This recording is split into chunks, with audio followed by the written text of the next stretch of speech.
माई बिना जिंदगी अधूरा हो, माई बिना जिंदगी अधूरा। मेहनत कई के केतनो रुपया कमईबा, आचरा के सुख बबुआ को तही न पैबा, सपना न होई कब पूरा। माई बिना जिंदगी अधूरा ए बाबुआ, माई बिना जिंदगी अधूरा।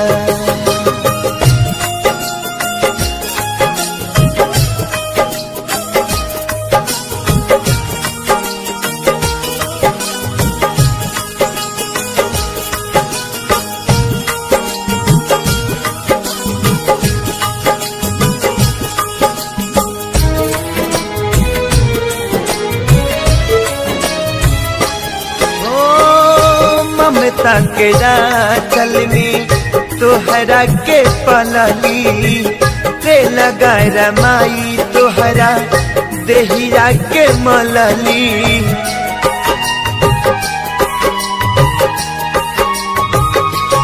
ओ ममता के राचल में तोहरा के पलली, ते लगा रमाई तोहरा देहिया के मलली।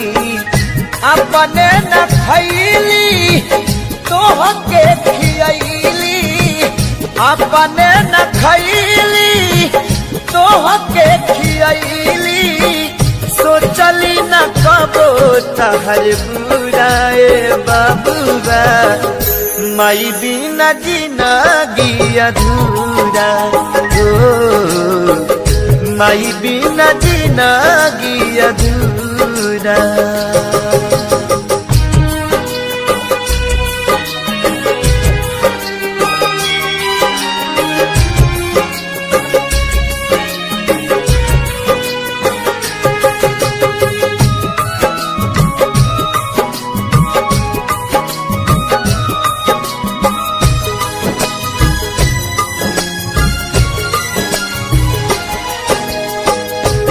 हवा के नेकी नहीं चुकैला, ममता भुलाई तू ना री मेरा झुरैला।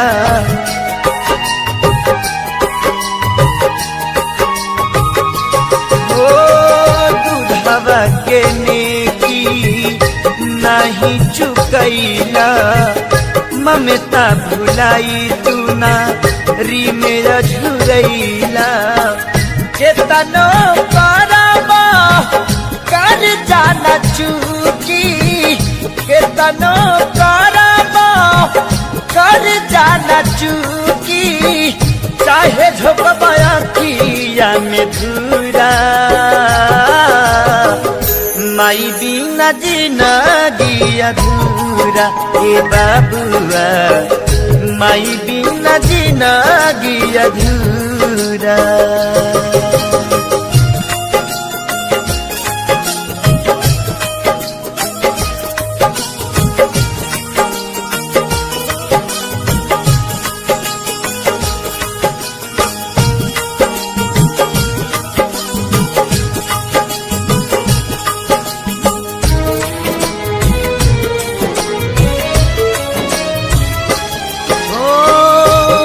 में हमारे बा माई के कहानी, कहे बेदर्दी पवन बेद के जुबानी।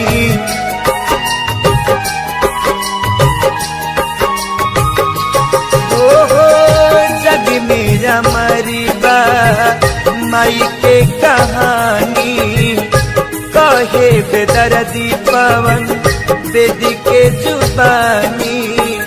चारों धाम बसे माई चरण में, चारों धाम बसे माई चरण में। काजल बकासिया मथुरा बबुआ, माई बिना जिंदगी अधूरा हो, माई बिना जिंदगी अधूरा।